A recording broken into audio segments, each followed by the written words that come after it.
Okay, we're live today.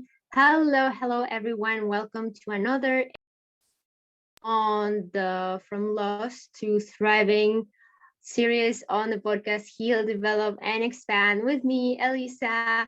Today we got a beautiful guest, Candice, and we're just going to talk about lots of topics, but the main thing here is, as any other, is to share your story, how you thrive from abuse, what you learned, and how you're currently dealing with this. What lessons did you learn from this experience? Yes. So tell us, Candice, what's your story? Who's the narcissist? How it happened? Okay. Thank you, Elise, for having me on this podcast. And for all the people listening, tuning in, you're amazing. Keep going. We've got this. How did I find out my story? Well, a lot of my story is really learning how to let go of the things that were negative in my life and learning that sometimes the narcissist in the mirror wasn't just the people that were harming me, but it was my own thought process. And so for me, the narcissist that's been in my life pre-birth, we've talked about this before. Trauma is in our genetics. I was born with trauma in my DNA. I was born with a fear lens in my eyes. I was born feeling not safe, not wanted, not loved. And that is because my mother was a young, unwed Catholic mother who was babysitting and ended up pregnant with me. And her religious beliefs didn't allow for abortion. Her beliefs were that if she did that, she would go to hell.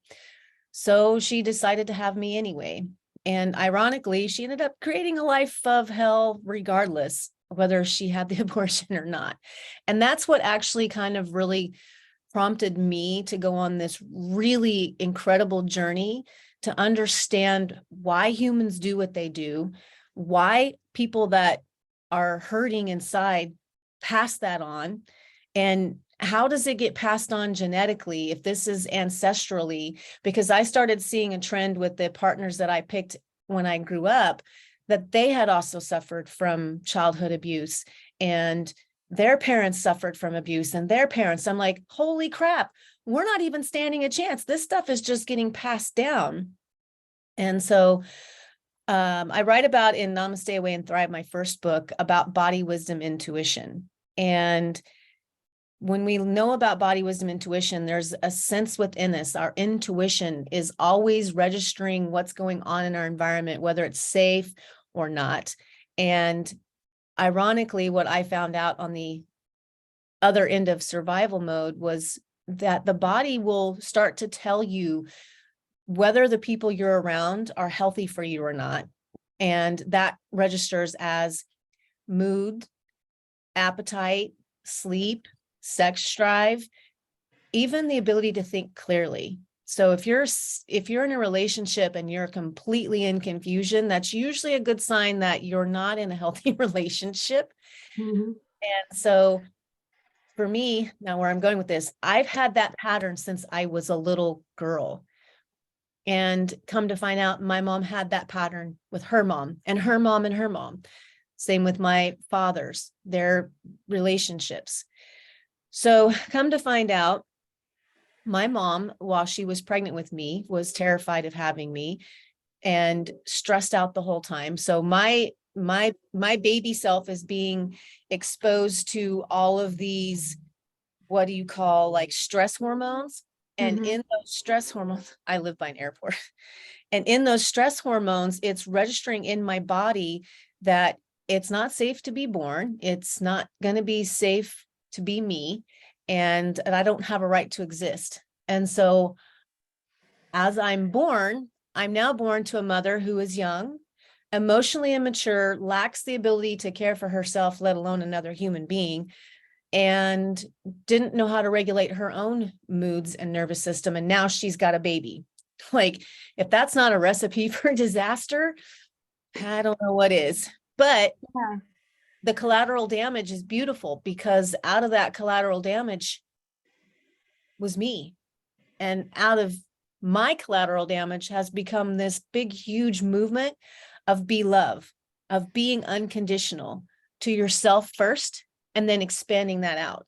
Because what I saw is that people that do not love and respect themselves do not love and respect others. Because here's a transformational paradigm that I learned in transformational coaching school.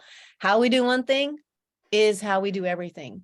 And so with that awareness, I was able to go back and look at all of my experiences and be like, oh my God, these people didn't know what they were doing. So how can I be mad at them for the abuse that they've, logged on to me, if that was what was done to them and that's all they've been shown?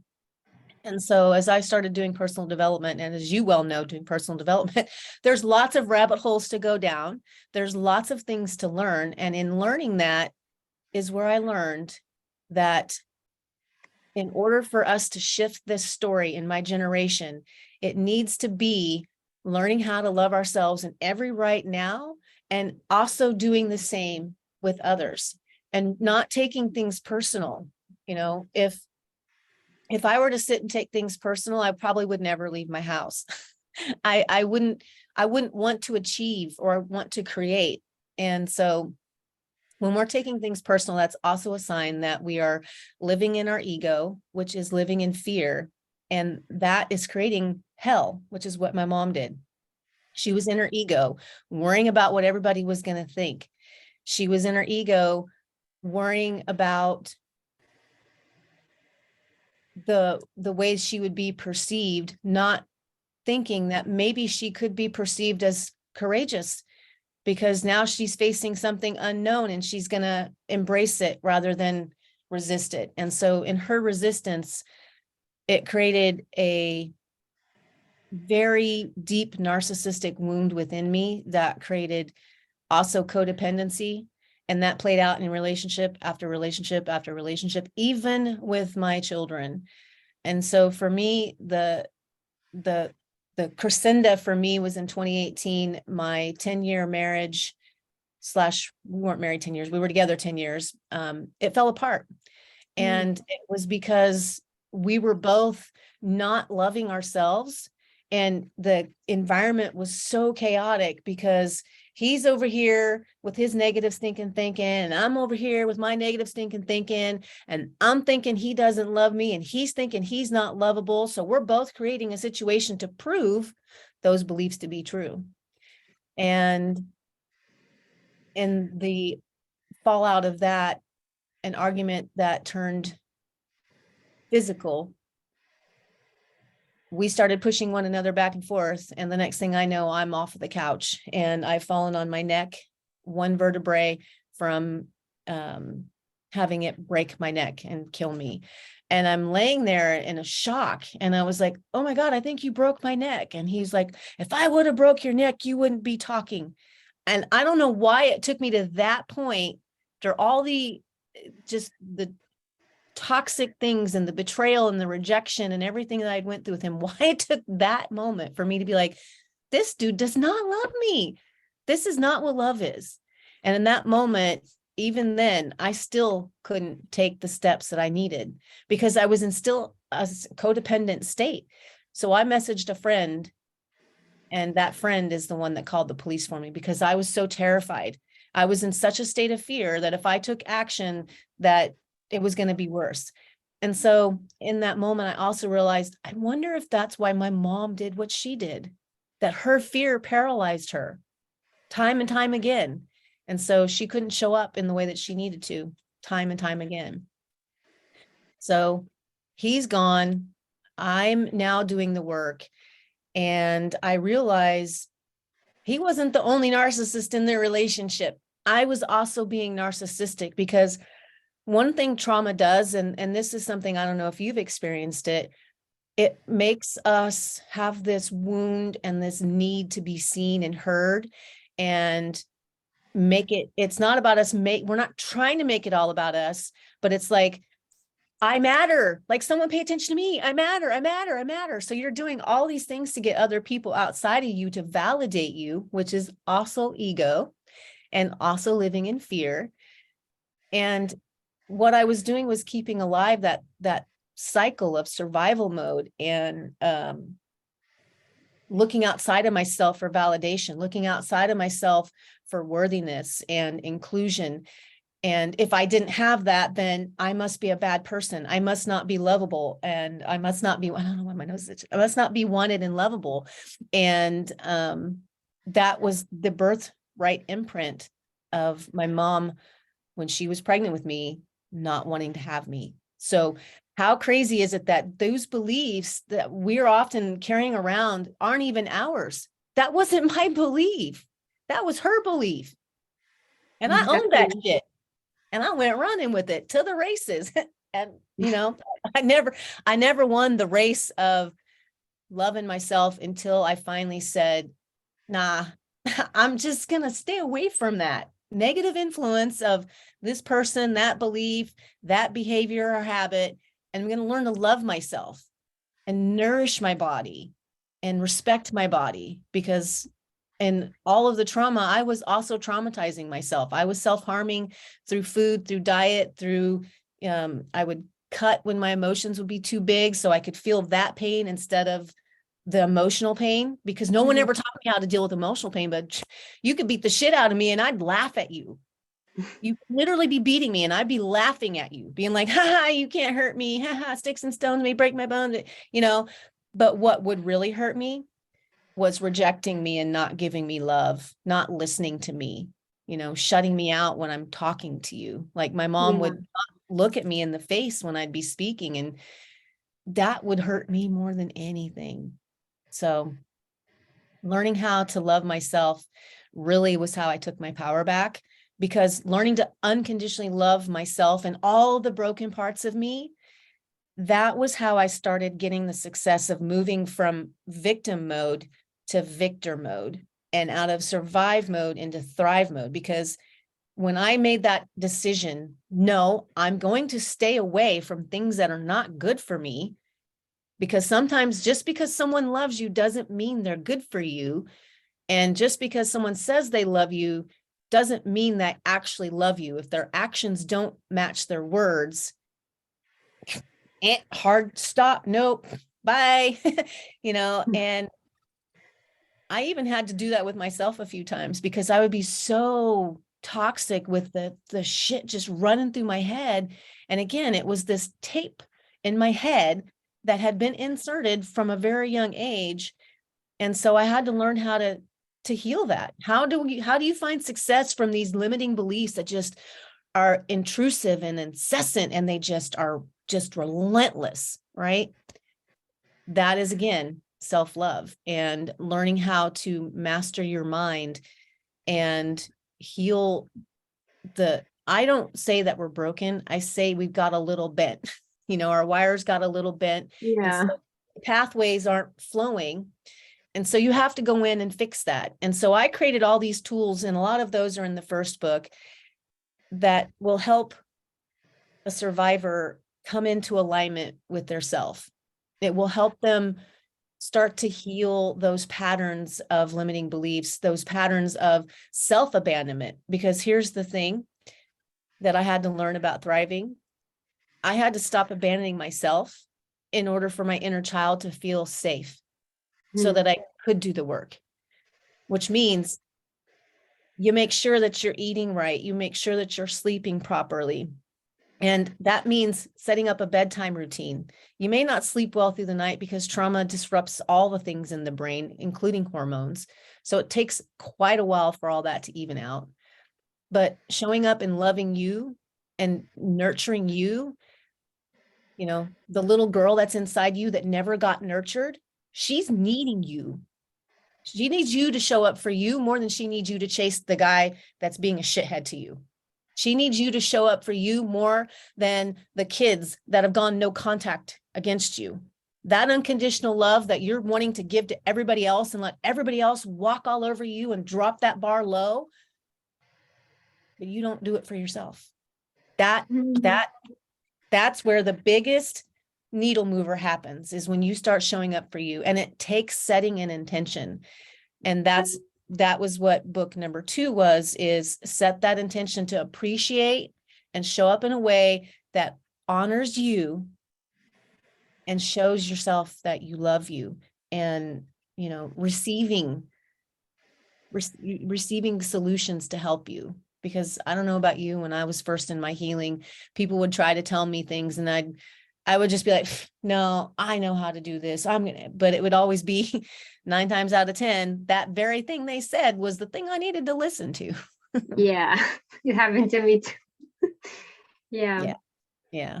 It's that stubborn ego.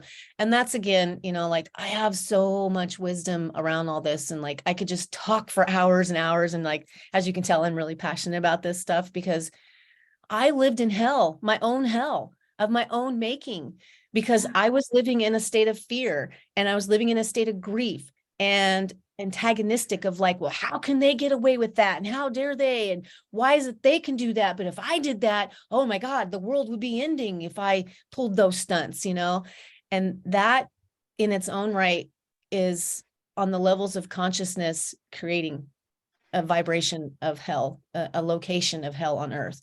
And so for me, it's really been about staying in alignment with what's right in front of me right now, because I had learned so easily how to disassociate from my body and the things going on around me in order to stay safe in that moment. And so a lot of what I've created is teaching us how to stay present with ourselves, how to sit in the shit and be like, okay, well, if that's shit, let's go put that in the compost garden.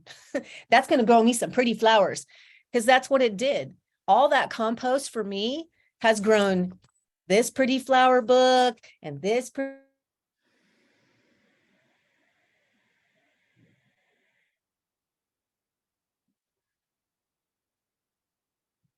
is no point, and there's no reason to live. I beg you to reframe that as, why am I in a cocoon, and why is everything liquefying to shit around me right now? Oh, is it maybe for me? Is this all happening for me? Yeah. Oh, okay. It's happening for me. Okay. So the isolation I'm in is my cocoon, so I can heal, so I can fix my brain that has been manipulated by narcissistic energy, so that I can transform it into pure love, like pure love. Yeah. And that is the big one, because you can be love and all that trauma, but you're sitting in fear and ego still. So it's when you alchemize the ego, and like we were taught in our conscious business accelerator, your ego is your amigo. So make your ego your amigo. What is your ego saying? You know, usually if it's saying something about being left out, then you need to look at what is it that your needs are, that you need. You may need to show up and do some self-validating and some self-appreciating and some self-adoring and some self-nurturing. And that's what I started finding was the case for me time and time again. It's not about what other people are doing or not doing. What am I doing or not doing? Am I loving myself right now? Am I eating like I love myself, or am I just binging out on sugar and, you know, snack foods to make myself feel good, to create that sense of I feel good, but you really don't. Yeah, and to numb our feelings too with food.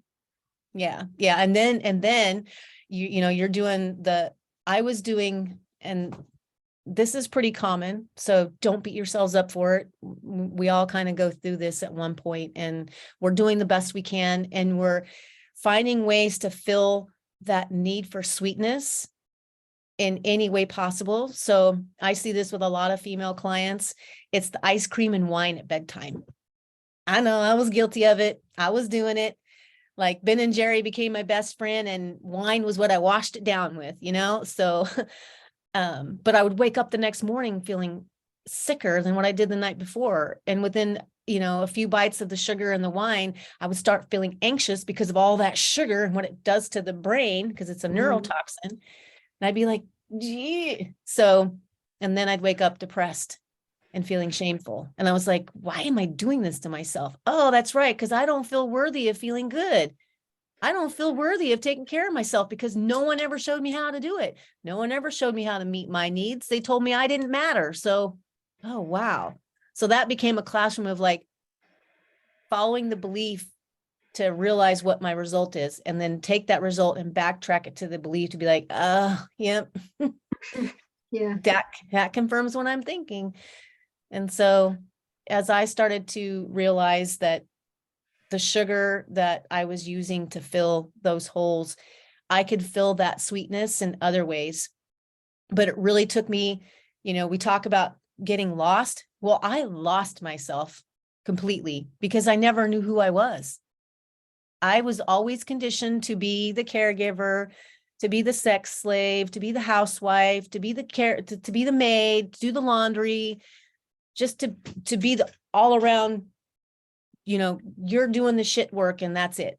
And I didn't know what I liked because I was always assimilating to everything around me to be the peacemaker, to be the people pleaser.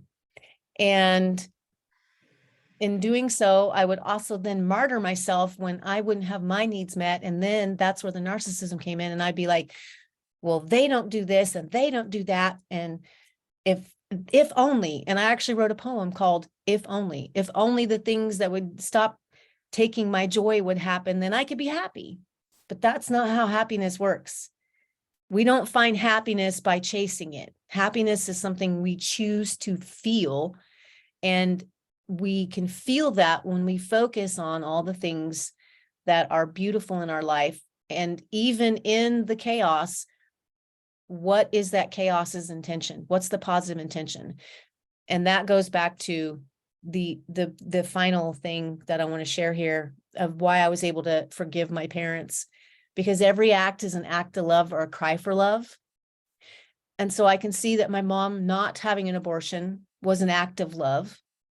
I can see that my mom, while she wasn't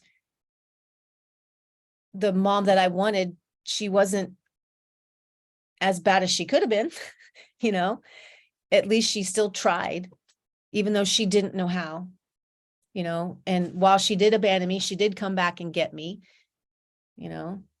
there's so many ways that I could look at this worse that would make it really hard for me to forgive them. But forgiveness isn't something that I want to just freely give, but also withhold, because if I keep holding judgment and rejection and antagonistic energy to them for what they did, then I am in essence living in the past over something that's not even, I can't change that right now.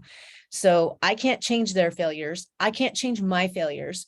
But what I can do is validate the experience for whatever the classroom was in that moment for the consciousness, which is always learning how to look at life through love, not fear, and learn how to empower yourself with that awareness. And in that awareness, now you've become a conscious creator. Now you're like, okay, I'm not creating life from fear anymore. Now I'm creating it through the mastery of my belief of I am loved, I am lovable, and I have value, and I have a right to exist. And it is okay to want, it is okay to learn, it is okay to make mistakes. That's how you start to release that control from fear and start to see life through love. So now you're no longer lost in the thicket of who you were, because now you've kind of forgiven what that is. So now you got to go discover who you are. And so that looks different for everybody. There's different there's different techniques. I was starting to say techno. I'm like, no, it's not technology, it's techniques. Yeah. There's different techniques that you can apply, but really it's just about sitting with yourself and learning how to detox all the negative influences and accept the positive for what it is, and really learn how to look through your heart. And one of the things that we look at when we're looking for solutions for success versus sympathy for our survival victim mode. And here's how to tell which one you are. If you are in a success mode, when you see free help or you're listening to a free podcast and you get information on what that pain is you've been and how to face it, well, you're going to show up and do the inner and outer work. No excuses, no rationalizations. You're just going to find a way to make it happen because you're passionate about the other side of that wall, the transformation that's going to happen. But if you're in sympathy mode and you're stuck in victim mode, which again, everything has its purpose. And this isn't to point fingers at anyone or to make you feel bad or shameful, because that is the last thing that I'm here to do. I'm here to remove that shame. It's knowing that you're getting free help, but you're still rejecting it. You're being given all these beautiful insights right here, but you're like, no, if they would just, the second you say if they, or if this, or should, you're literally casting your energy out, and you're like, you're abandoning your own ability to transform this whole shit story into a success story. So you're going to meet advice with, excuses or the silent treatment, or you're going to ghost someone when they offer you treatment. Like, I'm sure you've gotten that, where you've shared wisdom in groups or in private chats, and they either attack you or they ghost you. And it's like, I'm just trying to help. Like, I'm you. I'm not better than you. Like, I'm still dealing with shit. I was triggered right before this meeting, and I had to do the work to get grounded in my body. Life is going to keep throwing shit at you, like, but it's not your monkeys and it's not your circus. So you transmute it, right? But if you're in sympathy or in victim mode or survival mode, you're going to have no clue of what all that is. You're going to be, I'm a victim. It's about me. That right there is the narcissism that I was talking about. Yeah, it is kind of about me, but it's not about just me. We are all part of source here in human form, having human experiences, so consciousness could get to know itself and expand. If you're in survival mode or sympathy mode, that's not expansion. Yeah. That is timid. That is fear. That is protection. That is guarding. It's time to put the sword down. You got to put it down. That sword is not serving you anymore when you're ready to heal. So if you're still complaining about the same problem to 3 or more people or 3 or more posts on social media, that's usually a sign that you're seeking sympathy. And so you're focused on the pain and the past, not what's now and what's possible. So if you fell in the sympathy mode, then those are signs that you need a coach. You need a coach that's been there. You need a coach like Elisa or myself that has walked this walk, and we've got tools in our toolbox, and we've got a big flashlight, and we're like, hey, whoa, there's a pothole over there. Watch out. You better love yourself harder, or he's going to get you, and that's the thing. Narcissistic partners are looking for codependent partners because they need that energy in order to feel powerful. And we need that narcissistic person for us to feel wanted and needed, because we didn't feel that in our childhood. And that can even be if mom or dad is just busy and working all the time, or they're just emotionally distracted with other things. It doesn't mean they're physically abusive. Narcissism, it's a slippery slope, but it really comes down to, we all are narcissists at one point or another. And any given moment, we can be a narcissist or codependent, or we can be independent. It's not a one size fits all kind of thing, but it is an experience that we all go through. And until we realize that, shit, I'm the narcissist in the mirror, you're going to keep creating the problems, because those problems are your classroom of other people showing you what you're believing about yourself. Oh, I must be a shitty person if this person's treating me like shit. Well, why do you believe that about yourself? Who told you that? Yeah, so true. So, success or sympathy, being lost or being found, it's, if you're lost, you're in survival and sympathy mode. And when you're seeking to be found, you're seeing yourself. That's the only way to get unlost from this shit, is you've got to go inward. And one of the dreams I had was, I'd asked Source, how in the hell am I supposed to get through this? If this keeps happening, and why does it keep happening? I've done the work. Why does this keep happening? And in the dream, I saw a fortress, and they said the word citadel. And I was like, citadel? And I'm nerdy, so I always wake up from my dreams going, what does this mean? So I looked up citadel. I just typed in the word citadel, and citadel is a fortress that is impenetrable from outside forces. It can only be torn down from within. And I'm like, oh my God, citadel. Da da da da da da. Our heart and our mind can only be torn apart by us first. But here's the thing. Who writes the stories that we start telling? They start in utero. Those birthrights, and I talk about those in Namaste, Way and Thrive, those are imprinted in our neural pathways in our brain while our brain is forming, while we're in utero. At the time of conception, if parents are in a state of love and they're planning this baby and they're harmonious, the baby knows it's safe. It's okay to be me, all is well.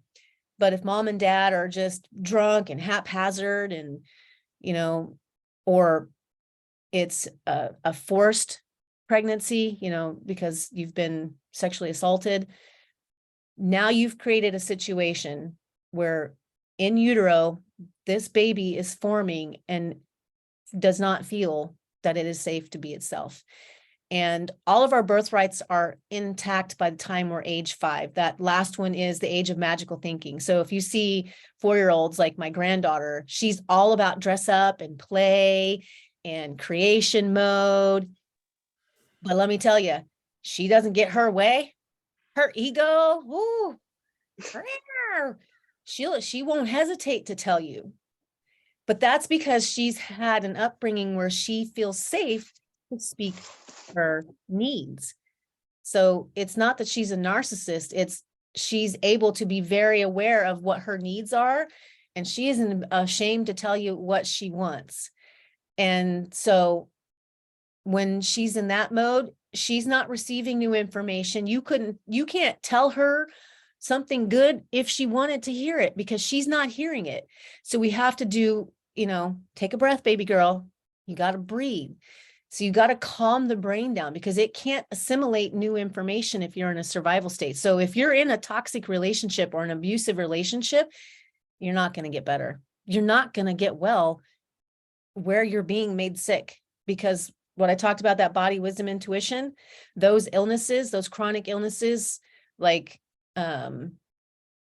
gastric issues, low energy, mood fluctuations, those are all signs that what's going on in your environment is not in alignment with your well-being. It is definitely creating a toxic environment, which you're not going to thrive in. It's like that we talked about this when we spoke before, the water experiment. So we are energy bodies, we're affected by vibration. And so we can create cellularly a vibration of illness or heaven or hell based on what we're viewing life through. So if you're in a toxic environment and relationship, and there's just lots of yelling and emotional abuse, psychological abuse, financial abuse, that puts the body in a state of survive mode, and it downregulates your DNA. All your cells start to, I guess you could say in a sense, kind of putrefy. They don't thrive. They start to die. And that's where you see dis-ease, because dis-ease is living in the ego. It's being in a state of what we talked about with shame, guilt, apathy, grief, fear, anger, and pride, versus living in the heart, which is being in acceptance and being with your inner reason and inner wisdom, and being in love with self and seeing self in others and loving all of others. And that is the oneness that we speak of. That's the Namaste way, because we're all one and we're all having this experience. No one is escaping this experience. We're not, none of us are getting out of here alive. So are you gonna die while you're living, or are you gonna learn how to die before you die in order to rise out of those ashes? Because that's what you're gonna have to do when you've come through this type of narcissistic abuse and trauma. It's the only way out is through. But that through means going through to the other side, not going through and going back and living there. It's you're driving your car and you watch your rearview mirror. So those beliefs come up in the rearview mirror. So picture it this way: you're driving, your belief of I'm not good enough comes up in your rearview mirror, and you glance up at that and be like, I'm good enough. That's just my ego trying to keep me safe. And you just keep driving. And then another one comes up, but they may not like you because you're being you. To know me is to love me. So you're automatically reshifting those birthright imprints. And then you're driving along, and then another one comes up, I'm not lovable. Who's ever said that to me? I'm very lovable. I have a huge heart. I love everybody.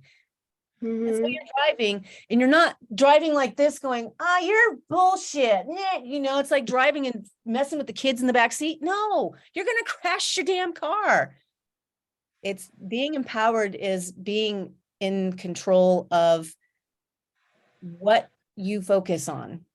You know, like you can focus on the pile of poop over here, or you can focus on the flowers that are growing out of it, or the mushrooms, because usually mushrooms grow from. But yeah, we're not mushrooms, so we need to stop shooting all over ourselves. Anyway, so yeah, detoxing from those emotions, that becomes the work that we're doing once we leave these relationships, because if you don't detox those emotions, you start recreating them in your friendships. And, you know, it's not necessarily a bad thing when you realize that this is a classroom for you to learn how to reach enlightenment and do the shadow work. The shadow work, well, how are you going to do shadow work if you don't even know what shadow work is? Well, shadow work is dealing with all the shit that you've gone through and all of those negative beliefs and behaviors and habits that are still keeping you in a state of dis-ease. Whether you're allowing someone to negatively speak to you, or you're the one doing it, or you're the one eating things that aren't good for your body, or drinking things that are toxic, or not drinking enough water. You know, these are all things that we have control over and no one else. And so doing that work, that's self-love.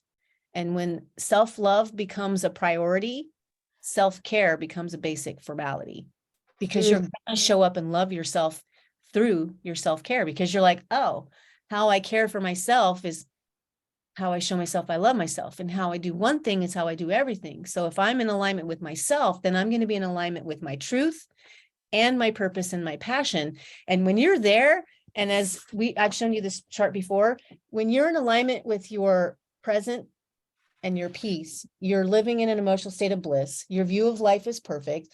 To transcend even higher is just to stay in allowing. And you're experiencing synchronicity and extraordinary outcomes, which is where you meet like-minded folks, where I'm all about love, you're all about love. You know, you're seeing synchronicities like repeating numbers and things like that. Or the fact that we both wore white shirts today. Yeah. That's, you know, that's vibing, that's synchronicity.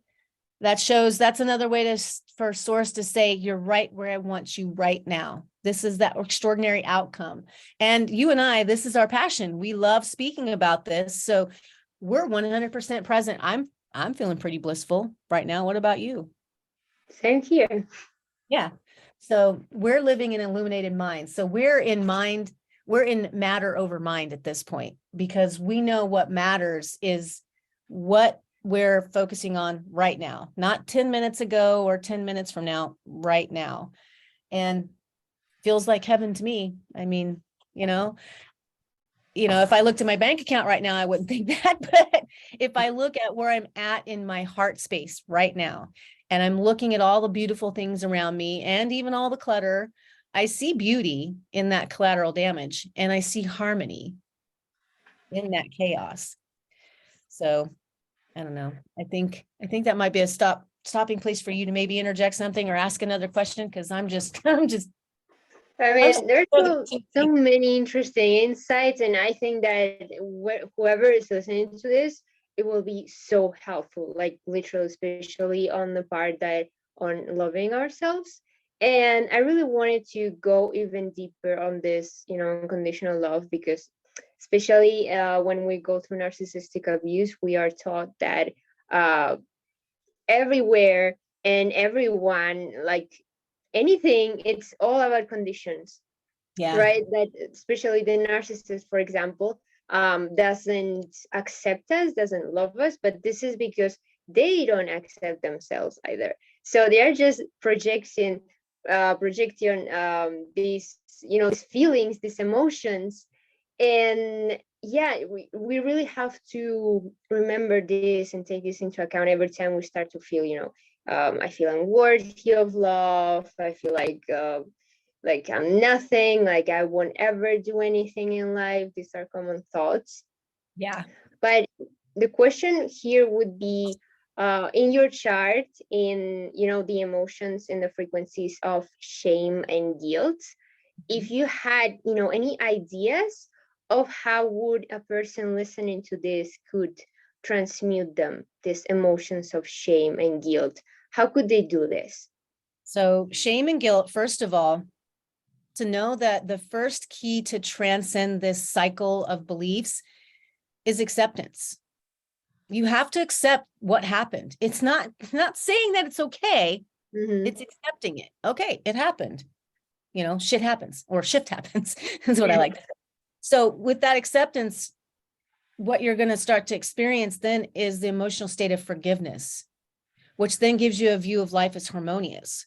So instead of being down here where your shame and your emotions, just the associated emotional state is humiliation and your view of life is miserable. Well, if you now go, so you're looking through your ego. You're looking through ego right here. Now you put on your Wonder Love goggles, right? I talk about this in my book. Put on your Wonder Love goggles. All right, life is rosy now. All right, baby. All right, we accepting the shit. We forgave it. We harmonious. Now, what's my passion? What am I passionate about? Now, that's where they're going to go adventuring into what was it that I loved doing when I was a little kid? What lit me up? What is it that you were doing when you were doing it? You lose track of time. You may even forget to feed and nourish yourself because you're so entranced in what you're doing. Like I think about my 4-year-old toddler granddaughter when she's playing. When she gets entranced in something, you could be talking to her. She ain't hearing you. She's completely in her zone. So what is it that gets you in your zone? That's where you're going to want to move to. But here's the thing. If you're believing that you're not worthy, how can you find a sense of worthiness? You're going to need to take action, which means you're going to need to overcome fear. Fear is false evidence appearing real. And we flip it to face everything and rise. Because what if you do face it and rise? And that's what I did. Facing it was the best way to evolve out of it and transmute it. And find ways to use your energy positively. That is where self-care comes in. That is where service to others comes in. That is where being a philanthropist, a humanitarian, help your community, those things, because a generous heart and a gracious heart is receiving more things to be gracious and generous about. And it's also moving you up into a vibration of love. So now you've used your energy positively and you can start to appreciate. So as you see, you've transcended and you're up here encouraged because you got to be courageous to step into the healing of this. And here's the thing. You can stay down here and be shameful and miserable all you want, but you're going to end up near death like I was. I was almost dead. I was so sick, physically, mentally, spiritually, because I was living in a state of shame and humiliation. And I was 100% miserable. I didn't even want to face the day. I didn't want to wake up. I would wake up and immediately start crying and want to go back to sleep because it was so painful. And then I didn't even have the energy to face the day. So I would just lay in bed. And that's the body shutting down. I was in adrenal fatigue, really, really bad. And that's the other thing. You can stay in those relationships and love that guy all you want, honey. But honey, he don't love himself. And if he don't love himself, honey, he ain't gonna love you ever. No matter how awesome you already are. He doesn't see it and he's not supposed to. You are supposed to see it. And that's the thing of we have to stop giving our power away because that keeps us down here. I wanted so much for my ex-husband to do the work to heal so we could have a happy, harmonious marriage, but it wasn't in the stars because it was destined for me to become who I am right now, doing what I am right now. I wouldn't have been able to do that. And, he even on the other side of it said, I can't stay with you. I'm going to ruin you. You deserve so much better than what I'm even capable of giving you.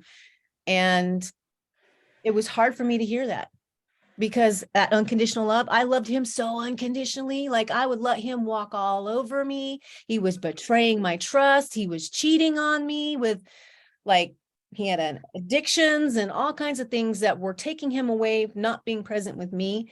And I finally said, he doesn't love me. He's never going to love me because he doesn't know how. And that was again how I realized, oh my God, it's not that my mom didn't love me. She just didn't know how because she didn't love herself. And so I didn't love myself either because I didn't know how. And I felt all kinds of despair and hopeless. And I would actually blame. It's their fault that I don't know how to do this. It's my mom and dad's fault. They didn't want me. It's my mom's fault because she did drugs and drank while she was pregnant with me and blah. That is not solving the problem. That's keeping me stuck in it. So I had to learn to keep the love lenses on and work through these levels and get into frequencies of being present in the right now. And so for me, that was being in nature because there is proven scientific facts of how nature heals the positive ion overindulgence from, toxic everything that we're exposed to. And it brings you back to balance and center. And then art, because that puts you into your heart. And then writing, because that's creation mode. So anything I could do to put myself in a state of creation mode and harmony with all the beautiful things around me, that's what I had to start doing. But the biggest thing I did was what I call the mind diet. And that's in my Namaste, Way, and Thrive book. So I started feeding myself like food 3 times a day, this new empowered set of beliefs that have rewritten the disempowered ones of it's not okay to be me. It's not okay to learn and make mistakes. And in rewriting those beliefs and listening to those 3 times a day, I did that for 30 days. And within 30 days, I started catching myself. The things that I would be on repeat were different. Instead of the I'm not lovable, it turned into I am lovable. It is safe to be loved, because I also thought being loved meant I was going to be abused. So I was terrified of anyone trying to love me because, oh my God, you're going to abuse me too. That's what everybody else says, that they love me, but then they hurt me. And I have a right to exist. That was a big one, because one of the things that my mom had also said was, the only reason you're here is because I didn't want to go to hell. So I had that sense of I didn't have a right to exist based on that belief. And so I started, doing the mind diet several times a day. I adopted a 7 steps to the now as well, which is now shortened into I stop, take a breath, and ask myself, where can I be love in my right now? And what in my life right now is wow. And that is, again, is the appreciation and intention journal, because in order to get that muscle of unconditional love pumping and flowing, you've got to start working it. And you have to start with you and start with turning the way that you would allow all the other people to shoot you down, turn that inward, and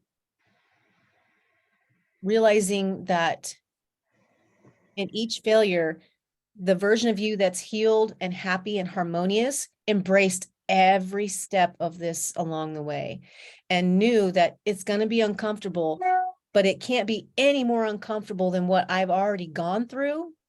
And that's the thing, is ego's going to come in when you're trying to do this work. It's going to convince you that you're not lovable, why bother trying? Why bother? No one cares. you know, and that's where you're going to have to step in and really do what we call repetition and be on be on a state of just as in glued into making yourself your best self as much as you were trying to make the other people be their best selves, if that makes any sense. And so you start learning how to empower your every now, and that starts to empower all the things happening outside of you, which then will help you get through all of this. But when the despair comes up and you're feeling hopeless, it's again reminding yourself, I am worthy. Get into your energy positively. And then when you're anxious, that's just your courage being known and coming to the surface. So take a breath. And anxiety can be very easily misconstrued with nervous or not excited. So sometimes when we're moving into something that's unknown, we'll get anxiety, but it's actually, we can reframe it and flip it to, I'm excited because I don't know what to expect. And I'm just so excited for all the possibilities. But if you've had trauma like I've had, any new experience is going to be met with resistance, because you'd be like, but what about this? And what about that can happen? And this can happen and that. And so you're going to be in survival mode, hyper vigilant. And so when you feel yourself doing that, again, breath is the best way to get to that part of the brain that is the fight, flight, freeze mode. And the breath tells the brain, okay, we're safe. We've got oxygen. All's good. Because here's the thing, when you're anxious, you're breathing shallow. You're not inhaling fully. So you're not fueling your brain. So your brain's just like, oh my God, I can't breathe. I can't think. So always start with breath, take a step back, and then, go through the routines like what I did with how can I be love? What is wow? What is right now? And, keep doing the breathing. I like to do dance a lot because my nervous system is jacked up, so that I'll feel it in my body. And if you look at how animals are in the wild, when they get scared, they tense up, their hackles come up. Well, that's us. We don't have hackles, but our body and every cell in it is raising its hackles. So in order to kind of smooth it back down, you shake it all out, high vibe music, use your vocal cords, scream into a pillow.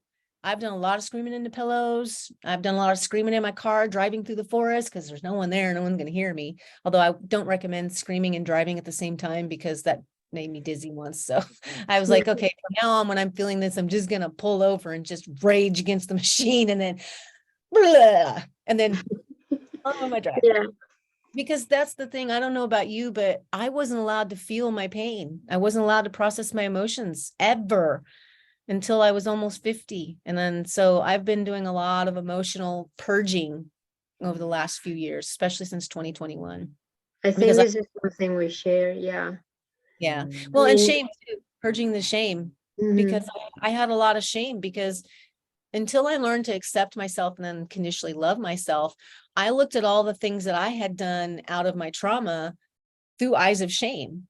I wasn't always the best mom. I wasn't always the best wife or the best girlfriend or the best human in general. I wanted to be, but when you're coming from a place of living life and you're an adult body, but you're essentially still a 4-year-old, yeah, have fun. You're going to have a lot of mistakes. But watching my granddaughter, when she makes mistakes, she gets over it. She lets it go. She doesn't hyper focus on it anymore because she's not traumatized, and so it's learning to love ourselves unconditionally, going, well, shit. And I always say this to myself, honey, you need to just step back a second and appreciate the person that you are right now, because look at everything you've gone through and you still want to be kind to people. That speaks volumes. And so then I start to forgive myself and be like, okay, there is hope for me. There is meaning. And that's the thing. Until you find meaning in the madness, you're just going to be lost in the madness. But when you understand that the madness was to teach you unconditional love and forgiveness, first of self and then expand out to others, then you're like, well, dang, that's a pretty, like, that's a master class. Like, Yeah. that's advanced soul level stuff. And so that's the thing that I've come to know through my journey is I'm here to help young souls who are ready to expand their consciousness from fear to love and do the work, to expand into freedom from fear using the power of love, and to get into alignment with the inner divine using the tools that I've created. And the power of 7 is divine mastery. And mastery is only achieved through you expose yourself to it, you implement it, and then you go into repetition. And that's what I take people through is I've had to do that myself. I've had to, some days, you know, when I wake up, I have to remind myself, okay, yeah, this isn't the same life that it used to be. It's like Groundhog Day. Today's a better day, you know, focus on the possibilities. And I would find every time I would start to get a little bit of leeway, something would come and knock me back on my ass. And I'd be like, ugh. I'd have to be like, no, I got this. So it's that resiliency. Resiliency comes, I think, with unconditional love. I think you can't have one without the other. So if you're a resilient person, you've got unconditional love in there. It's just tapping into it and giving yourself permission to tap in, because trauma tells us, no, it's not safe. No, it's not safe. No, it's not safe. It's not safe. And so we play small, and that narrowed consciousness, that's what fear is. That's limiting, you know. An expanded consciousness means you have the alchemy, and harmony is the balance of fear and love. So if you have that awareness, then you realize that I can be afraid and do it anyway. That's harmony. You know, when I first started doing live podcasts, oh my God, I was terrified. Like, I'm a writer. So for me to speak, it's like, I have all these things in my head, and it's like forming a point, not exactly my strong point. And I know I ramble, but I tend to often ramble and weave in and out, and I weave a whole bunch of stories into one. And I think at the end, it kind of makes sense. Well, at least it does for me. So appreciating that in all of my everything, there's purpose, and loving every bit about it. One of the women that I'm going to be doing another podcast for, one of the things she teaches her clients is when you say something negative about yourself, like for me, I ramble on a lot, but I love that about me. Or I tend to interrupt people and blurt out stuff, but I love that about me. I have cellulite and a little bit of jiggle, but I love that about me, because it means that my body is doing what it's supposed to. The cellulite it's storing toxins away from my organs, protecting me. And the jiggle means I'm not living in a third world starving and starving, you know, I'm well fed. So, you know, it's that narrative of, if everything is happening, then it's happening for me, to see me better, to know me better, to love me deeply, and transmute all of the fear and all the trauma, and to know that others are doing the same, and to love them unconditionally where they're at. Like, I have love and respect for the people that have harmed me, because the lessons that I've learned from them, I don't think I would be who I am if I hadn't gone through that. And my soul has a purpose and a mission to be here to help people move through that. It makes sense that I need to know what they've gone through, you know? So I gave meaning to it, rather than it just being, oh, I was born to a mom that didn't want me, and so she just didn't take care of me. She just neglected me and allowed people to abuse me and take liberties of whatever they wanted with me. And she's like, oh, whatever, I don't care, you know? Or I could be like, my mother lacked emotional intelligence, didn't know how to love herself, didn't understand unconditional love and forgiveness. And so in that, her low life skill literacy is the very reason I had the experiences I had. So the meaning I can make from that is the passion that I hold for what I do is because I don't want another woman to be born into a family where she feels unloved and unworthy and not good enough, just because her mother was dealing with her own shit and passing it down.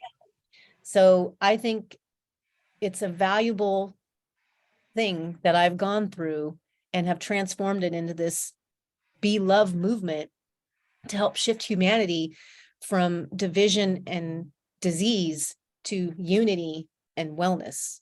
And it's amazing when I did all the, like, went all the rabbit holes and put all together. I was like, wow, why are we not being taught this in school? Like, oh, because all the other, like, the things that we've learned in school that just pale in comparison to the gravity and depth of the work of doing the spiritual awakening and alignment and ascension process and everything that that is, and becoming your fully aligned and what they call the fully Christed self, meaning you're fully in alignment with all the divinity that's within. And it's not waiting for someone outside of you to come rescue you or to come down and save you. Like, no, right now, being you in this right now, that's your gift. That's your blessing. And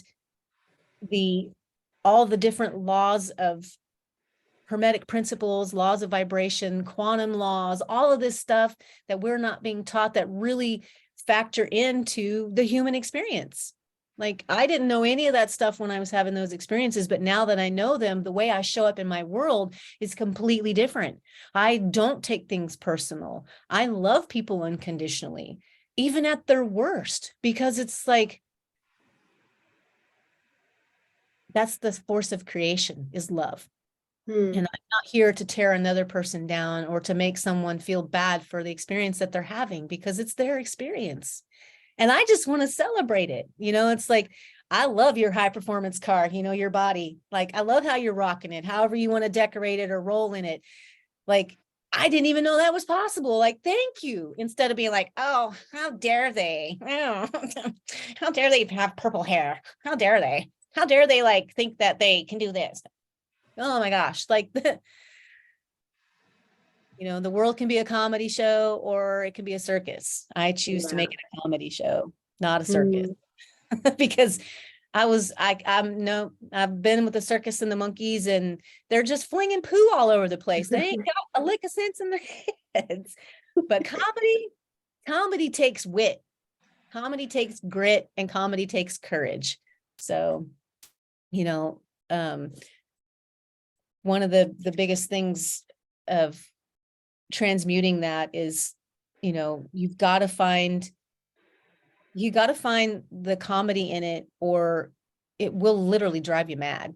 And that's, I think, the spiritual psychosis that we see is people are taking in all of this information and the brain is just like, but I thought it was this way. And you start to lose yourself. Again, you can lose yourself in the spiritual awakening process very easily. I know, because I did.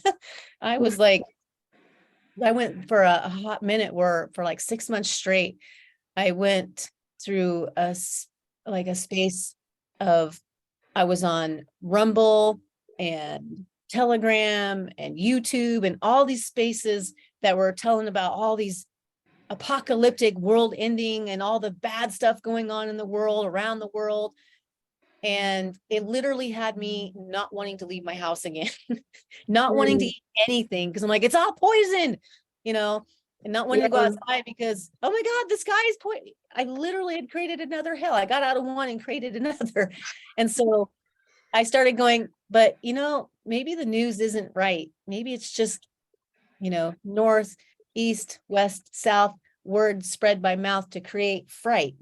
Oh, hot quiz, so what are you going to give your focus to? So I learned that, kill the TV. Don't worry about the news. Worry about how you're being in each right now. Don't worry about how your neighbor is being, or your partner even. That's their responsibility. As codependents, it's hard for us to see that it's not our role to fix everything. But our trauma says, no, I need to fix that and make this safe and make them happy. Because I used to actually say, I can only be happy if they're happy. Because when they're happy, I know I'm safe. Like, that's trauma. That's trauma right there. So, so, just really learning that the emotional states that you want to focus on are being in an affirmation of positivity, trusting that everything is working out for you, and living in an optimistic state and being hopeful while being in your purpose and stepping out with passion. And then living in a state of forgiveness is how you live in harmony. And that is how you stay in the experience of being happy and productive, because you're not going to want to create when you're not happy, because your body's going to be like, I have nothing to give. What am I supposed to create? I feel like shit. I don't want to do anything, and then move into creation where you're like, I'm happy. Everything is here for me to be an artist with, and an alchemist. So knowing that we are all artists and alchemists in everything we do, those are the roles to really lean into. Like, where can I create more beauty in my life in all the things I do, not just with a paintbrush or a pen, but with the words in my ears, in between my ears, the words that come out of my mouth to others, the way that I put foods and drinks into my body, or what I'm visually watching with my eyeballs, because those will affect your energy too. So another thing, if you're living in this state of shame, don't watch sad movies.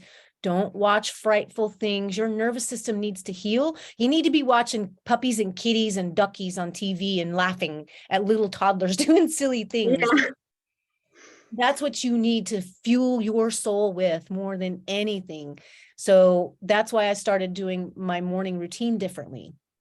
I bookend my days with my self-care. I start with making laughter and dance and breath work and nourishing and hydrating myself priority. Same at the end of the day. I know that the nervous system is a very fragile thing after trauma. So you've got to eat consciously through the day, hydrate consciously, breathe consciously, meditate, be in stillness, because trauma makes you be busy, busy, busy.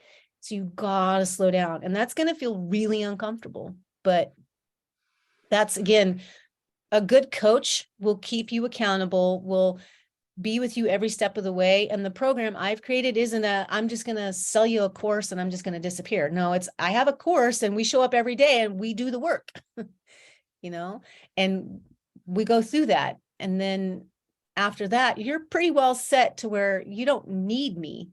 A good coach is going to work their way out of your life, because you're going to get into alignment and your training wheels are going to be off. So a coach is like training wheels. Yeah. You're learning how to ride a new bike. You're learning how to navigate your new body that has never been yours, because everybody else has been just feeding off of you. Well, now you need to go feed you and heal. And that doing the work requires, being consciously aware of what the hell is going on. And if you don't have awareness of what's going on, you can't heal the trauma, and you can't align to what you need to be aligned to, which is how you thrive after you've achieved the impossible of healing all of that. And it is possible. You and I are sitting here as living proof that healing is possible when you lean in and love yourself and release the negative influences that are making you sick, and so. Yeah. So beautiful, really. Like so many insights to just integrate, to learn. I had a question about, we've been talking about, healing individually on an individual level. So now to finish this podcast, I was thinking about going on a macro level, like we start with the micro and then we go with the macro, an entire community, the collective consciousness. So would you recommend, on healing? Because many times in the spiritual community, they say that if you heal yourself, you already heal your ancestors. But sometimes I think that you need maybe other specific approaches or methods. So to heal, the generational trauma, the baggage that you carry just by being born, would you recommend anything else or just healing yourself? Well, I'm still learning all of that, but I do know, I've heard that too. As you heal yourself, you heal 7 to 8 generations backwards and forwards. And I've had an Akashic Records read, and she even had said the same thing, that this has been going on in my family for 8 generations, this mother-daughter chaos bullshit. And that that was my mission, that I was here to create the break in the cycle. Mm-hmm. And in that, also in that reading, she said I had 120 soul fragments that she retrieved to bring back. So yeah, for the 6 months after that, I was really going through a recalibration. And she said that is normal, that you would go through a depression and anxiety shift as all of the pieces and parts of you come back. She wasn't lying. I did really go through it. But in the integration and the recalibration, as now I've got Akashic Records read and I know who I am and what I'm here to do, now it made more sense why I went through what I went through. So yeah, I do really say that, you know, get curious. Your soul knows what it needs. And I really do think that the journey of our soul is kind of pre-laid out before we come incarnate into this. We devolve from spirit into human form to then evolve back out, because that's what we're doing. I don't remember, I saw the map, but you devolve to evolve. You're going to have things along the way that may be different on your path that was on mine. So that's why meditation is great, and being curious about why people are coming into your life, because maybe they have medicine for you. And that's what this was. I found a lot of my help I found through free sessions, and they're available, because a lot of us that are coming out of trauma, we don't have financial security or freedom. So we're really reliant on service from others. And there's a lot of healers out there that are very gracious at offering help with, you know, the Akashic Records. There was a gentleman that does a snap, and he helps wipe out, you know, it's a forgiveness thing. I don't remember exactly, because it's been a few years since I did that one. And then I've done the big one, and this one is my favorite, the quantum hypnotherapy healing technique, QHHT. Yeah. A must, because all those subconscious things. So think of the brain has all these things that are put in there unconsciously that our parents said before we're even consciously aware of it. Like, I'm not good enough. And my mom used to always say, you're never going to amount to anything. So I used to think I'm never going to amount to anything. And I didn't understand where that came from until I started doing the work. So doing the quantum hypnotherapy is you're awake, but you're awake with your higher self. You're not under hypnosis. You're hearing everything, but you're into a part of the I don't even know how to explain it, but with my eyes closed, there was like a hole. So I was looking up here. So I was looking up, my eyes were looking up. So it was like I was looking through my third eye, and it was like a hole, and it was dark around the edge of the hole, but then through the hole was bright blue sky. And then I would see pictures, and, you know, words would pop in.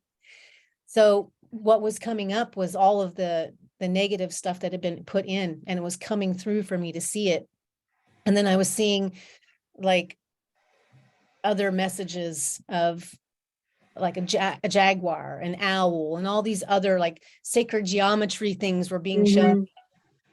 And in doing that healing modality, that was the last healing modality that I worked on. And it had the most profound effect, because I was still dealing with this really recurrent anxiety and depression. And it would be like a 48-hour cycle. I would be good for about 12 to 24 hours. And I would start to feel my mood shift back down. And then I would be right back in the shit again. And it would just feel like someone had ripped the rug out from under me. Well, we found through the quantum hypnotherapy that has been the pattern of my whole life.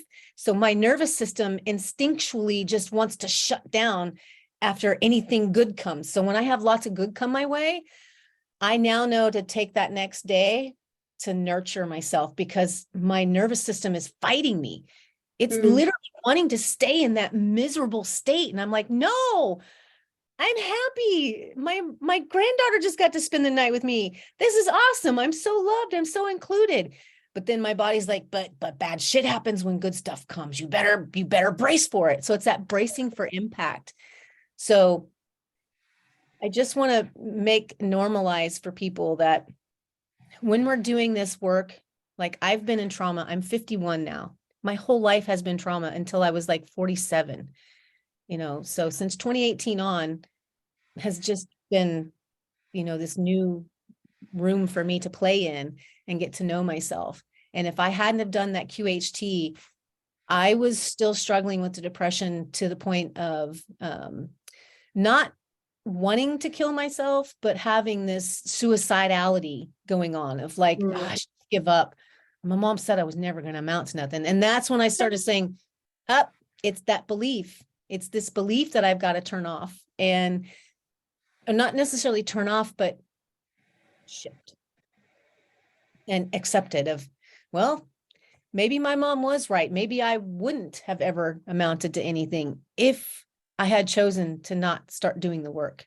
And the fact that I chose to started to choose to do the work is why I was able to start waking up every day and having more energy, freedom from fear by using love. I was excited to face my day again and loving life, even in the shit, like just not putting a whole bunch of narrative on when I feel bad that I'm bad, and in doing that helped me to kind of put those fragmented pieces back together.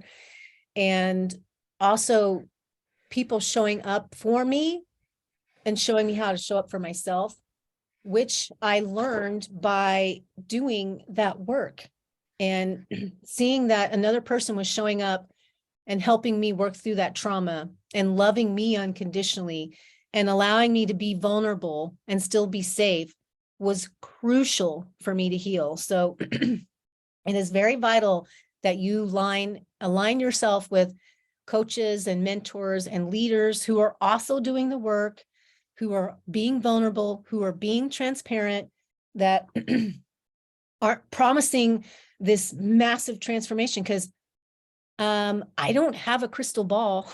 I'm very intuitive, but each person's experience relies on what's going on in their mind. I have no control over that. I can inspire or motivate or educate, but I cannot do the transmutation work for another person. That lies on us. No more than you can do my work for me, So. Yeah, that's so true, especially, in the coaching industry. Many times, they promise like big results. And I really like the idea that you are getting what you put into, like the effort you put into. Yeah, well, exactly. And what you pour into yourself, they say you will know a fruit or a tree by the fruit it bears. Well, it doesn't take much awareness of looking at the fruit bared from being codependent or narcissistic versus an ascended, aligned, harmonious human being, and I have this poem here I want to read real quick. It's about harmony or chaos, and it really fits with what we're talking about here. So I think we can leave it, for the end, like us to finish. Yeah. So, it's doom or gloom when you wake up every day. Which lens are you going to keep feeding?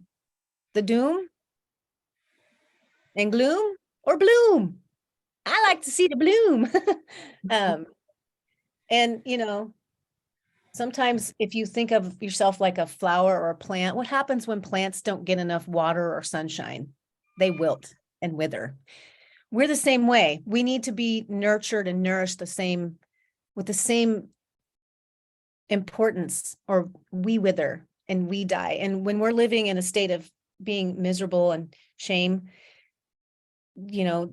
death is 0 right below that. So you're at a level of frequency of 20. So your energetic frequency is near death. And I don't want people suffering. I watched my mother literally die in front of my eyes, suffering in miserable shame and humiliation every day. Like, she sat at the table and she'd sit there, like, I don't have a table, but she'd sit there like this, just despondent, detached, dissociated, not present. Like, she didn't cook or clean or do any of that. I was the one doing it from age 8 on. And so I had to reframe and relearn and reset my groove to now as well, and every now, and to remember that I'm capable of taking care of people really well. I've done it my whole life, but I never took care of me. So I started turning that inward. I don't know about you, but I would spend all this effort to make people these big elaborate meals, but then I wouldn't do it for myself. And my inner child was like, hey, why won't you do that for me? Don't you love me? And it was in that moment when I started doing those little things just for me, you know, buying myself flowers or taking myself on a lunch date, listening to my inner child when I saw this really pretty blanket. It was real soft and fuzzy. Oh, I want that. Oh, you don't need that, but I want it. Okay. Well, if you want it, I guess because it makes you so happy, let's get this for you. And so that self-rewarding and self-validation was very transformational too, because I had grown up not thinking it was okay to want things or to receive things, and that asking for things meant that there was something wrong with me, you know. And now I know that that is, you know, that's the work of healing the ego. That's the work of healing what my mom had been imprinted from her mom and my stepdad and his parents, and, you know, doing that work really is transformational. Now, as far as like other work for epigenetics, there's the 5-pillar foundations that I've put in the Namaste Way book, incorporates some of what the teachings of Joe Dispenza, where you're changing your cellular level at the cells and then showing up from there and doing that work. And then breath work, somatic breath work release, definitely recommend that, but with a practitioner that knows what they're doing, because again, when you're messing with trauma, you got to be careful, because I was very fragile. I'm a 2-time suicide survivor, and both times I tried to do that, I was hormonal, and it was a impulsive thing. It wasn't something that was planned out. It was just, I just swallowed a bunch of pills and almost died. So it's that awareness of, if you don't do the work and you open up Pandora's box and you don't have the right support team in place, it's disaster. And, you know, I'm lucky I made it through. It's a pure miracle that I'm here, but it's also a testament to the work that I've been putting in and the work that I continue to put on a daily basis of loving myself unconditionally and looking at life through a lens of love. And when it pops up as a lens of fear, I ask myself, fear, what is it that you wish me to hear?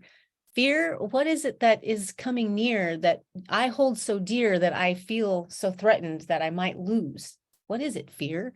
You know, you just start having these conversations with the fear, and then you start hearing your inner child, and you're like, oh my God, I forgot you along the way.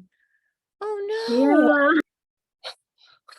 Like, you're still in there. And you're just trying to be this grown-up person, and like, you haven't a clue what the hell to do, but you're doing your best. Like, I'm so proud of you, you know, like, yeah. Profound work this is, but A lot. ineffable is what the experience is on the other side when you do that healing. Because when I first started going to nature, when I did the healing, I was mesmerized by it, but I was always still like antsy. I couldn't just settle in. Now I can go out into nature and I just like, and I'm just like looking, like, it's so beautiful. I'm looking out right now and it's a blue sky. There's some stormy clouds over the foothills back here. The trees are all green and blossomed now, and the wind is blowing, and it's life. Life is happening. And, you know, simultaneously, if I were to look at life through the lens of fear and all the things that are not quite where I want them to be in my life, I'd be like, ugh. But I'm like, no, everything is just always works out for me. Everything is happening for me. And rejection is divine protection and redirection for what is better for my resurrection, not an insurrection. So Exactly. when things don't work That's out, what I would like to remember. Yeah, I think I have it written down in the, I'm a poet, so I have a lot of rhymes. And with the head injuries, that's how I learned to remember them, is I make rhymes and little mnemonic devices. And what's coming out in book number 3 is really fun and has really helped me get from feeling broken to feeling badass. And badass is the acronym. So it's also the course, and it teaches you how to be present in right now and how to have the awareness, how to know what it is to ask for, what to do, what you need to be affirming, what you need to be surrendering, and what it is you're succeeding at. So I'm really excited about that one, and definitely going to be bringing in some beta testers on that course to make some pancakes and see what results we get, instead of just throwing spaghetti at the wall, because I got results from it, but I want to see how other people are when they go through this 6-week course. Yeah. And how to use the power of 7 and it's called the 7 levers to namaste. And so I have each day, there's a different task that we're going to learn, and then things we're going to alchemize, and just how we're going to educate, empower, and transcend this cycle of pain by learning how to be love, be now, and look at life through eyes of wow. And it'll incorporate, all the stuff in the Namaste Away book. It incorporates the appreciation and intention journal and all of the other things that I've created. Like, I have basically created almost at this point a 52-week program. So for a whole year, and it will take, what do they say? I'm like totally like reality bomb or something like, but anyway, truth bomb. It takes a while to heal this trauma. Like, you're not going to get it done in just 6 weeks. You're not going to get it done in 6 months. You're not going to get it done in even probably 9 months.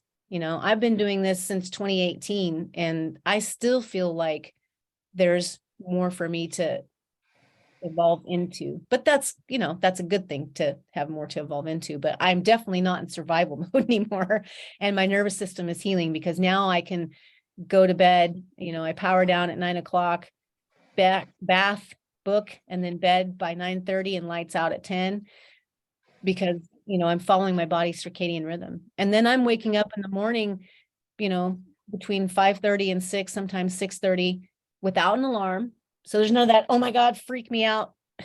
And I wake up and I'm like, oh, I feel good. I feel refreshed, even though I do toss and turn a lot because of the brain injury, it affects my sleep, but I'm now getting rest, and I'm not experiencing weight gain anymore, or even weight loss, because I was having a hard time gaining weight for a minute. And a lot of the autoimmune issues have, pretty much went into remission, as long as I don't things I'm not supposed to, like gluten. I don't eat dairy, but sometimes I get gluten in my diet unknowingly, and then I'm like, why do my joints hurt? Or if I, have the cupcake like I had for my birthday, that made my joints kind of achy. So I'm sensitive to sugar, but that's, again, leaky gut, which happened from being in a toxic relationship. You get gastritis because your body is screaming at you that you cannot assimilate what's in your world, but unless you know that your body is telling you that, you won't know. So, yeah, getting through all of that takes time, takes patience, lots and lots of unconditional love and acceptance. But it really requires the awareness of what the hell is even going on? What the hell did I just go through? Yeah. What was that? Like, I didn't even know that stuff was a thing until 2018 when I was doing the work. I had just been in these relationships, and I literally thought all men were assholes, quite frankly. And I was considering going to bat for the other team, because I was like, well, maybe I'm just with the wrong people. And it's not that, because that wasn't the problem at all. It was me not being in alignment with the divine creature of me. I'm a divine being, and I was trying to be in everybody else's divine being to be happy. That's not how this human experience works. you can't pedal someone else's car and think that your car is going to run. Like you just left your car behind you. You're running somebody else's car. So yeah, when we're codependent and trying to fix our partner so we can be happy, you'd better serve your time, energy, and attention and get a better return on your investment if you would just focus all your energy on your frequency and your vibration being in love versus fear. So yeah, thank you for attending my TED Talk today, everybody. Yeah, that's a great way to end it. Yeah. Thank you. Yeah. Yeah. But yeah, the poem, it's just a quick one right here. Mhm. Just a second. But it's harmony or chaos. So when words and memories rip open old wounds, causing regret, shame, and pain, instead of run or fight it, let it flow through unconditional love's strain. Before you jump back on the conflict and chaos train and allow others to wash your joy and peace down the drain, remember, message or lesson or one and the same, being human is a classroom, not a win or lose game. You create your anguish if you bite into your shame. And if you let go and hold no judgment, it's fear's beast you will tame.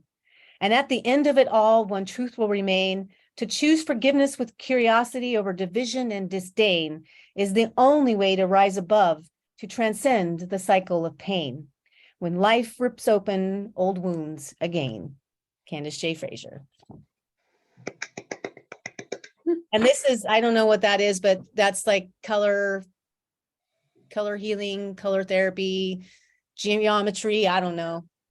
It's red, which is, the root chakra. Yellow is following your intuition. Pink is unconditional love. Blue is speak your truth. And green is your emerald heart chakra of love. So yeah, I drew that, and that's the poem that came out of that.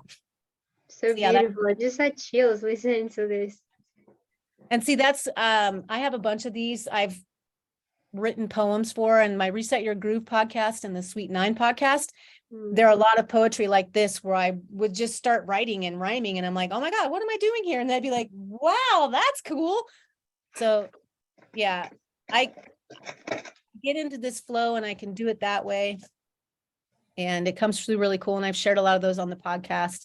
I have a lot of them in my book. I have books upon books. Like that's a book full. This is a book full. I have notebooks full. I don't know why that's coming up. I have notebooks full of poems and rhymes, and I love it. It's awesome. And it's really about realizing, again, choose forgiveness with curiosity over disdain and over division and disdain. And that's the only way to rise above and transcend the cycle of pain. And that's why the be love, be now, live wow. It's real simple. We just make it so damn complicated. Thank you, ego.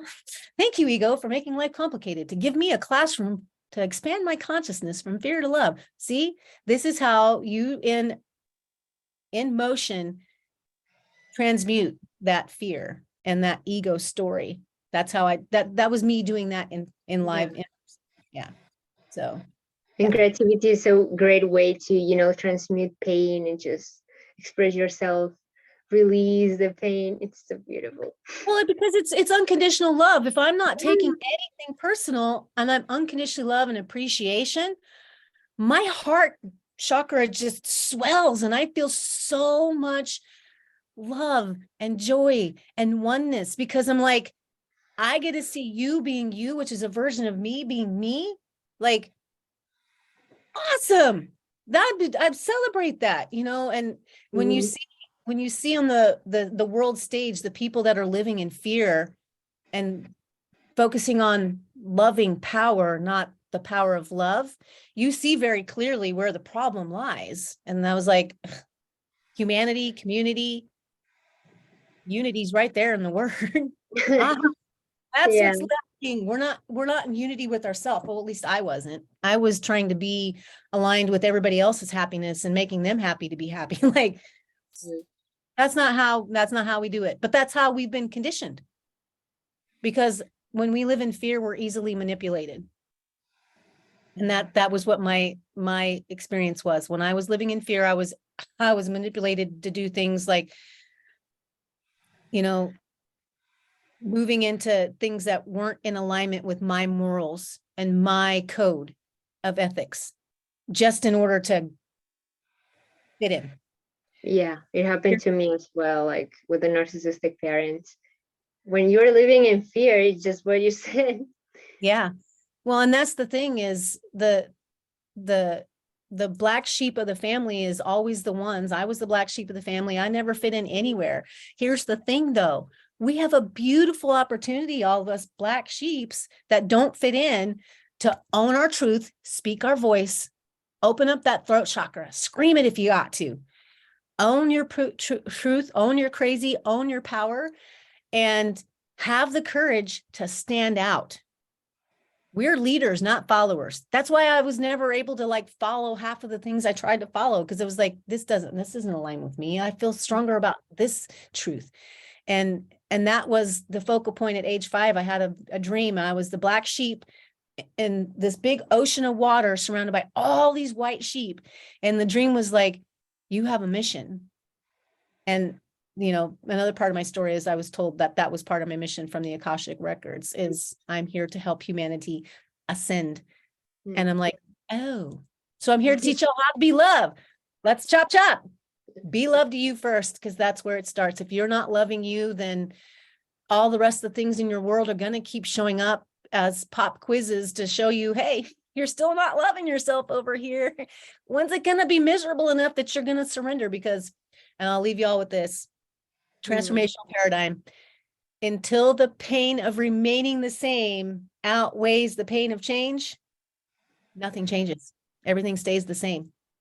So until that pain is so much that you cannot bear it anymore, and until you finally get to your knees and you surrender, and that's what I did. I was on my knees crying out, saying, you better show me what I'm here to do, because I'm done. I don't want to live anymore. This is not happy. This is not living.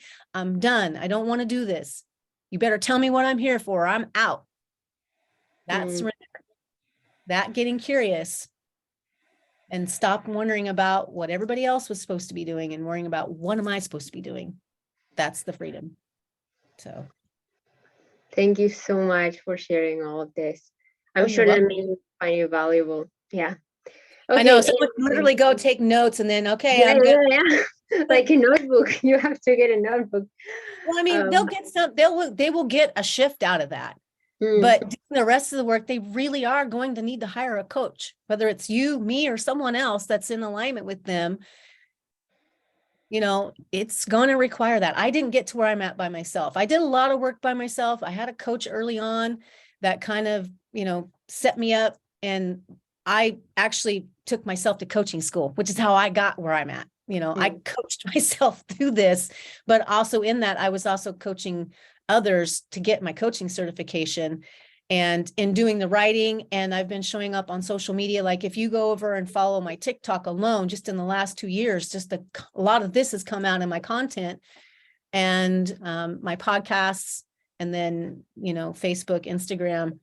You know, there's over 2,000 posts on Instagram alone from me, because it's been my whole journey on Instagram has been there.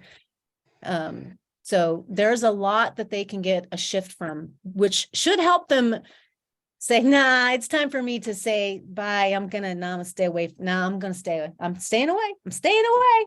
I'm just going to stay away. Like, and that's hard too, because I've been now total of 15 months, no contact with the ex, because we were still speaking afterwards because of taxes and everything. But after the divorce was final, there was no need to speak anymore. So I haven't spoken to him. He hasn't spoken to me. And it was really uncomfortable at first. And I wanted to call him when my dad passed away at the end of this last year. But I was like, no, like he doesn't care. He doesn't care.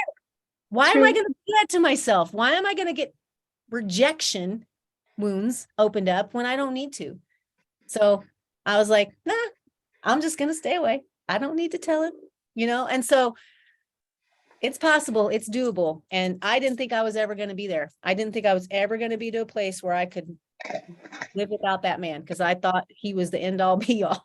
Like, And if he didn't love me, then I couldn't be loved. And that's such a lie. Even if another human being never loves me again, it's okay. Because I love me. Yeah. And I love myself so fiercely and so firmly. I'm unwavering in it. There's no way I would do something that's going to harm myself now. Like I even stopped drinking coffee and caffeine because I found out it's not good for our brain or our gut. It ruins and this is another gem, the BDNF in our gut, the brain-derived neurotropic factor, basically the happy gene or happy hormones in our belly get depleted when we're drinking coffee. And fun fact, the Starbucks siren, the mermaid sirens are always about casting spells. Go look down the rabbit hole of the Starbucks logo and what that was actually supposed to mean. You're like, oh, so glad I don't have that habit anymore. But yeah, so it's, no more narcissistic, no more negative influences. I'm 15 months sober from alcohol as well, because I found out that is bad for our brain and our gut. It's a neurotoxin. It destroys the gut microbiome, which if your gut is destroyed, guess what? You're now the happy owner of anxiety and depression and mood swings. Yay! So how do we fix that? You got to stay away from all the negative influences, not just the narcissistic people. It's also narcissistic food, drinks, and beliefs too that can make you sick. So yeah, detox it, love yourself, let go, forgive, heal, release. And like you say, you heal and you expand. okay. So thank you so much once again. Like really, there's so much expansion with this session. Like I think we're already like almost 2 hours. Yeah, but yeah. That's why I need a stage and a retreat, because I could talk. Yeah, and a TED talk, like you need to share everything, because there's really a lot. Yeah. And so that's the next step too, is creating a international tour for the books and retreats and workshops. So now I'm just like manifesting the team to come help me do all that, because I'm not trying to be a one-man band on that, because that will burn me out and my nervous system's gonna be like, no, yeah, I'm not even gonna rise to that occasion. No, thank you. Okay, so to finish it, just a reminder, if you're watching this on my YouTube channel, you have all her links, all her offers, website, social media, you have it down below, so you can check it out. And yeah, that's it for today. Thank you so much for listening, watching, and see you in the next episode. Yes. Bye. Thank you, Lisa.